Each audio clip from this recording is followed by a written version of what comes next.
नमस्ते बच्चों, आपका फिर से स्वागत है ज़नित एकेडमी ऑनलाइन पर। आज हम करने जा रहे हैं एक बहुत ही इम्पॉर्टेंट पोएम आईसीएसई क्लास 10 के बोर्ड एग्जाम्स के लिए। वह जन्मभूमि मेरी, जो कि पाठ्य पुस्तक साहित्य सागर से ली गई है और सोहनलाल द्विवेदी द्वारा लिखी गई है। तो इस वीडियो में मैं आपको डिटेल डिस्क्रिप्शन दूंगी, वर्ड बाय वर्ड इसका मीनिंग बताऊंगी, प्रसंग करेंगे और व्याख्या करते जाएंगे। तो आइए शुरू करते हैं। बहुत ही इम्पॉर्टेंट पोएम है इस साल के बोर्ड एग्जाम्स के लिए। वह जन्मभूमि मेरी, वह मातृभूमि मेरी। तो पहले ये लाइन लिखी हुई है, उसके बाद फर्स्ट स्टैंजा चालू होता है। ऊंचा खड़ा हिमालय आकाश चूमता है, नीचे चरण तले पर नित सिंधु झूमता है। गंगा यमुना त्रिवेणी नदी लहर रही है, जगमग छटा निराली पग पग पर छहर रही है। तो यहाँ जन्मभूमि का क्या अर्थ है? जन्मभूमि यानी जन्म लेने का स्थान या बर्थ प्लेस, और मातृभूमि यानी मदरलैंड, माँ के समान देश की भूमि। तो वह जन्मभूमि मेरी, वह मातृभूमि मेरी। ऊंचा खड़ा हिमालय, हिमालय पर्वत जो कि ऊंचा खड़ा है। आकाश चूमता है, आकाश चूमता है का अर्थ है आकाश को छूने की कोशिश करता है, यानी बहुत ही लंबा है। Very tall, it is touching the sky, seems like touching the sky. नीचे चरण तले पर नित सिंधु झूमता है, और नीचे उसके कदमों पे, हिमालय जो है, हिमालयन रेंजेस के कदमों पर क्या है? सिंधु, सिंधु झूमता है। सिंधु मतलब ओशन। गंगा यमुना त्रिवेणी नदी लहर रही है। ठीक है, गंगा यमुना, यहाँ पे त्रिवेणी का क्या अर्थ है? तीन नदियों का संगम। ठीक है, Confluence of three reverse, Ganga Yamuna Saraswati. ठीक है, जगमग, जगमग यानी चमकता हुआ, जगमग छटा निराली पग पग पर छहर रही है। छटा यानी सुंदरता या शोभा या ब्यूटी, है ना। और पग पग पर मतलब पाँव पाँव में छहर रही है, यानी फैल रही है, स्प्रेड हो रही है। तो सबसे पहले बच्चों, प्रसंग में आपको पता ही है, प्रसंग में सबसे पहले हम लिखते हैं कवि, कविता का नाम, कवि का नाम और कौन सी से ली गई है, कौन सी पाठ्य पुस्तक से ली गई है। तो आप कहेंगे कि ये कविता कौन सी है? वह जन्मभूमि मेरी, जो सोहनलाल द्विवेदी द्वारा लिखी गई है और हमारी पाठ्य पुस्तक साहित्य सागर से ली गई है। सबसे पहले आपको वो लिखना है, फिर एक या दो लाइन आपको इस तरीके से लिखनी है। इस कविता में कवि सोहनलाल द्विवेदी भारत की महानता का गुणगान कर रहे हैं। वह अपने देश को अपनी जन्मभूमि और मातृभूमि के रूप में संबोधित करते हैं, मतलब उसको बुलाते हैं, और उसकी प्राकृतिक सुंदरता को दर्शाते हैं। भारत का हिमालय पर्वत, पवित्र नदियाँ और इसकी अनुपम छटा इसे संपूर्ण विश्व में अद्वितीय बनाती है। तो बच्चों, प्रसंग में दो चीज़ें लिखना बहुत इंपॉर्टेंट है, तभी हमको प्रसंग के मार्क्स मिलते हैं। पहली चीज़ तो जो मैंने आपको बताई कि कौन सी कविता है, कवि का नाम क्या है, और कौन सी पाठ्य पुस्तक से ली गई है। ठीक है, ये आपको लिखना ज़रूरी है। उसके बाद जो डिस्क्रिप्शन है, इसमें एकदम शॉर्ट में आपको लिखना है प्रसंग में उस पैराग्राफ या उस स्टैंजा के बारे में एक शॉर्ट सार टाइप्स कि इसमें कहना क्या चाहता है। डिटेल नहीं बतानी है, डिटेल्ड आपको व्याख्या में बतानी है। व्याख्या का मतलब होता है डिटेल्ड डिस्क्रिप्शन। तो कवि गर्व से कहते हैं कि वह जन्मभूमि मेरी, वह मातृभूमि मेरी। ये जो फर्स्ट लाइन बोली गई है वो गर्व फील करने के लिए बोली गई है, अर्थात यह वही भूमि है जहाँ उनका जन्म हुआ और उनके लिए माँ के समान पूजनीय है। ठीक है, वो यह भूमि उनके लिए माँ के समान पूजनीय है। भारत की इस पवित्र भूमि का हर कण गौरव से भरा हुआ है।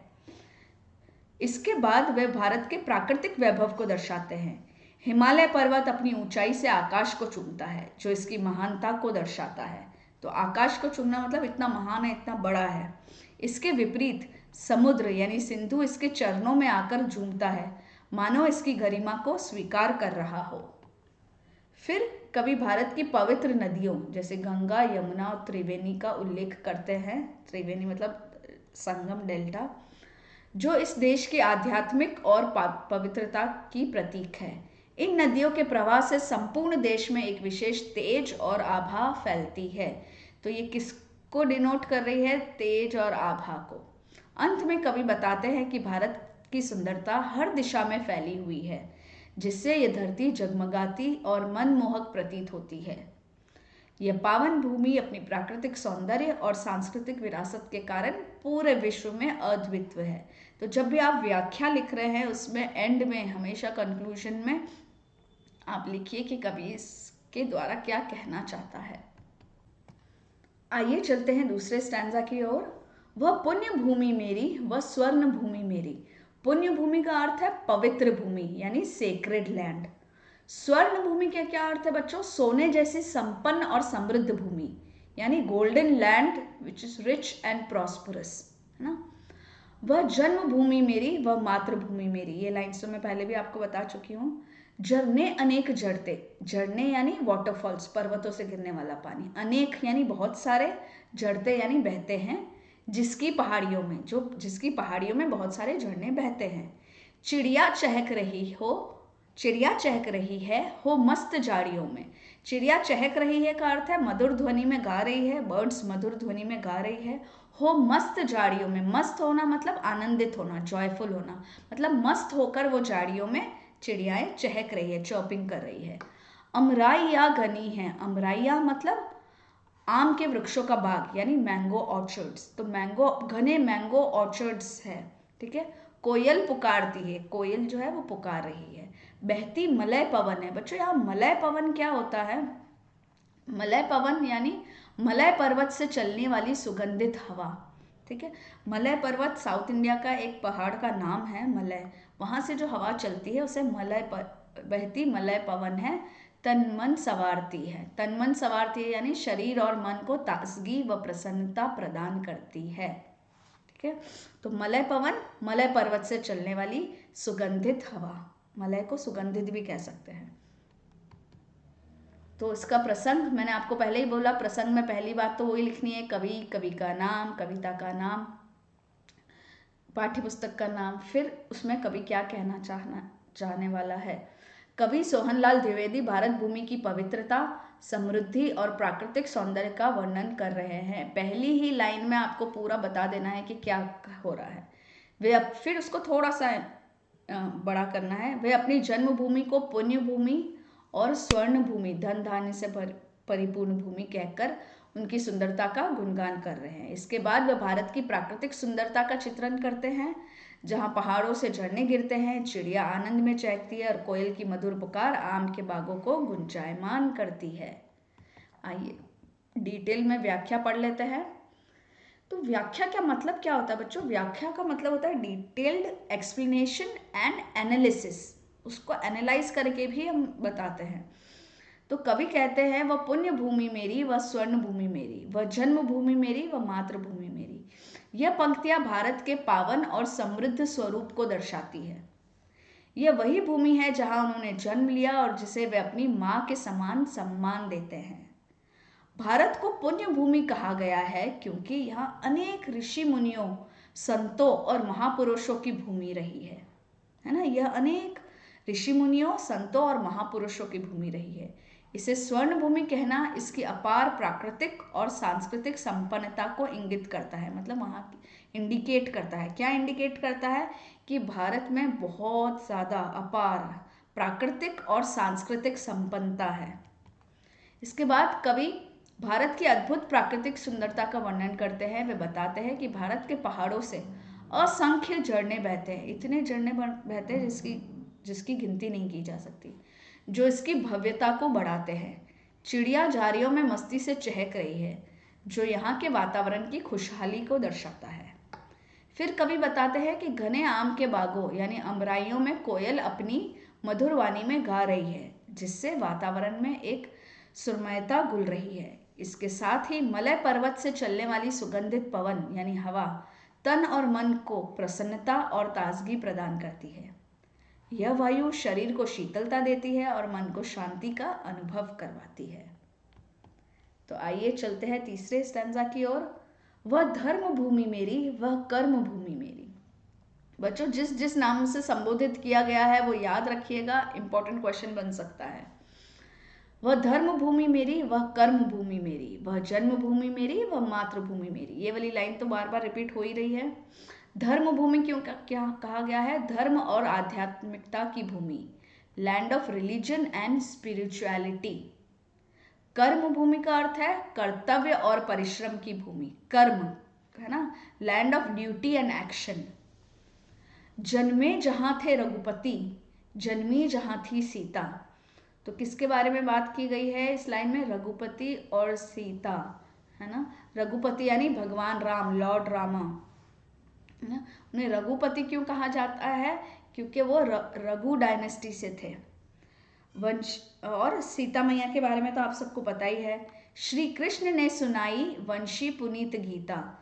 वंशी पुनीत गीता यानी श्री कृष्ण द्वारा गीता का उपदेश, sacred flute and teachings of Bhagavad Gita by lord Krishna, है ना। वंशी भी सुनाई और पुनीत गीता भी सुनाई, गीता का उपदेश भी दिया। गौतम ने जन्म लेकर जिसका सुयश बढ़ाया, है ना। बुद्ध गौतम के बारे में भी आप जानते हैं। तीसरे देखो, रघुपति, राम, सीता, श्री कृष्ण और गौतम बुद्ध, अभी तक यहाँ दिखाया है। तो इन्होंने सुयश बढ़ाया, सुयश मतलब महान, प्रसिद्धि, ग्लोरी को बढ़ाया, है ना। जग को दया दिखाई, जग को दिया दिखाया, ठीक है। दया दिखाई मतलब संसार को करुणा का संदेश दिया, कंपैशन दिखाया, ठीक है। दिया दिखाया मतलब सही मार्ग दिखाया। दिया आपको पता है ना, दिया दिखाने का अर्थ है सही मार्ग दिखाया, रोशनी दिखाई, showed the right path to the world. तो प्रसंग में पहले आपको वो सब लिखना है। उसके बाद इस काव्यांश में कवि सोहनलाल द्विवेदी भारत को धर्म और कर्म की भूमि मानते हैं। भारत ने न केवल धार्मिक और आध्यात्मिक संदेश दिया, बल्कि यह महान विभूतियों की जन्मभूमि भी रहा है। इस भूमि पर भगवान राम, माता सीता, श्री कृष्ण और गौतम बुद्ध जैसे महापुरुषों ने जन्म लिया और पूरी दुनिया को धर्म, सत्य, करुणा और ज्ञान का संदेश दिया, ठीक है। तो ये प्रसंग में आएगा शॉर्ट इंट्रोडक्शन, व्याख्या में डिटेल्ड और उसका फिर एनालिसिस भी। कवि कहते हैं कि वह धर्म भूमि मेरी, वह कर्म भूमि मेरी, वह जन्मभूमि मेरी, वह मातृभूमि मेरी। इंपॉर्टेंट क्या लिखना है? ये दो। तो ये पंक्तियां भारत के धार्मिक, नैतिक और सांस्कृतिक महत्व को दर्शाती है। भारत केवल एक भूमि नहीं, बल्कि धर्म और कर्तव्य की पवित्र स्थली है। बच्चों, कीवर्ड्स जरूर याद रखो ना, कीवर्ड्स लिखते जाओ जैसे जैसे आप मेरे साथ रिवाइज कर रहे हो। तो भारत केवल एक भूमि नहीं, बल्कि धर्म और कर्तव्य की पवित्र स्थली है, जहां से पूरे विश्व को जीवन जीने की सही राह मिली। इसके बाद कवि भारत के उन महापुरुषों का उल्लेख करते हैं जिन्होंने इसे एक पवित्र और गौरवशाली भूमि बनाया। भगवान राम रघुपति, जिनका जन्म अयोध्या में हुआ और जिन्होंने धर्म और मर्यादा की स्थापना की। माता सीता, जिन्होंने भारतीय नारी के संस्कार, त्याग और शील का आदर्श प्रस्तुत किया। भगवान श्री कृष्ण, जिन्होंने गीता के उपदेश देकर संसार को कर्म, भक्ति और ज्ञान का संदेश दिया। गौतम बुद्ध, जिन्होंने अपनी दया और अहिंसा के उपदेशों से दुनिया को सही मार्ग दिखाया और मानवता की सेवा की। फिर एंड में कंक्लूजन की एक लाइन लिखनी है। कवि बताते हैं कि इन महान विभूतियों के जन्म से भारत का यश और गौरव बढ़ा है। भगवान बुद्ध ने अपनी दया, करुणा और ज्ञान से संसार को अहिंसा और सत्य का मार्ग दिखाया और संपूर्ण मानवता का कल्याण किया। अब लास्ट की दो लाइन ये रिपीट हुई है, बहुत इंपॉर्टेंट है। वह युद्ध भूमि में, ये वाली जो लाइन जो बार बार रिपीट हुई है, जन्मभूमि मेरी व मातृभूमि मेरी, बार बार इस चीज को दर्शाती है कि कवि को कितना गौरव महसूस हो रहा है, ठीक है। अच्छा, अब युद्ध भूमि मेरी, बुद्ध भूमि मेरी। युद्ध भूमि का अर्थ है वीरता और पराक्रम की भूमि, land of battles and bravery, युद्ध भूमि। बुद्ध भूमि मतलब शांति और अहिंसा की भूमि, land of Buddha, peace and non violence. जन्मभूमि और मातृभूमि तो आपको पता ही है, बर्थ प्लेस एंड मदरलैंड। तो इन दो आखिरी की ये जो दो पंक्तियां हैं, उसमें इस काव्यांश में कवि भारत के दो महान पहलुओं को उजागर कर रहे हैं। एक और वीरता और संघर्ष की भूमि यानी युद्ध भूमि है, तो दूसरी ओर शांति, अहिंसा और बुद्ध के उपदेशों की भूमि यानी बुद्ध भूमि भी है। भारत ने एक और जहां महान योद्धाओं और स्वतंत्रता सेनानियों को जन्म दिया, वहीं दूसरी ओर भगवान बुद्ध जैसे संत भी यहीं जन्मे, जिन्होंने संसार को शांति और अहिंसा का संदेश दिया। तो कवि कहते हैं, वह युद्ध भूमि मेरी, वह बुद्ध भूमि मेरी, वह जन्मभूमि मेरी, वह मातृभूमि मेरी। इन पंक्तियों में भारत के संतुलित और अद्वितीय स्वरूप को दर्शाया गया है। भारत युद्ध भूमि है।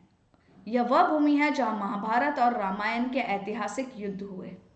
यही वह भूमि है जहाँ महाराणा प्रताप, छत्रपति शिवाजी, गुरु गोविंद सिंह, रानी लक्ष्मीबाई, भगत सिंह और सुभाष चंद्र बोस जैसे महान योद्धाओं ने जन्म लिया और देश के सम्मान के लिए अपने प्राण अर्पित किए। भारत की धरती वीरता और बलिदान की प्रतीक रही है। भारत बुद्ध भूमि है।